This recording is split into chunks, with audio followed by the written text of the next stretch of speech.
तीर्थपुरी येथील भेसळ प्रकरणात कठोर कारवाई, परवाना निलंबित. जालना जिल्ह्यातील घनसावंगी तालुक्यातील तीर्थपुरी येथील कथित बनावट तूप निर्मिती करणाऱ्या कारखान्यावर अन्न व औषध प्रशासनाने कारवाई केली. प्रयोगशाळेचा अहवाल प्राप्त झाल्यानंतर संबंधितांवर अन्न सुरक्षा व मानके कायद्यानुसार कठोर कायदेशीर कारवाई करण्यात येईल.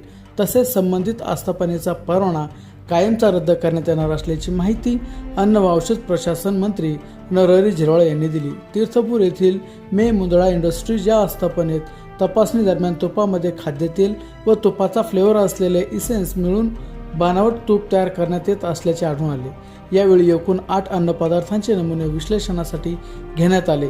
कारवाई दरम्यान पॅकबंद स्वरूपातील 1121.8 लिटर तूप, खुल्या स्वरूपातील 663.8 लिटर तूप आणि 118 लिटर रिफाइंड सोयाबीन तेल असे एकूण 13.04 लाख रुपयांचा साठा जप्त करण्यात आला. सध्या सर्व नमुने अन्न औषध प्रशासनाच्या छत्रपती संभाजीनगर येथील प्रयोगशाळेत तपासणीसाठी पाठवण्यात आले असून त्यांचा अहवाल प्रलंबित आहे.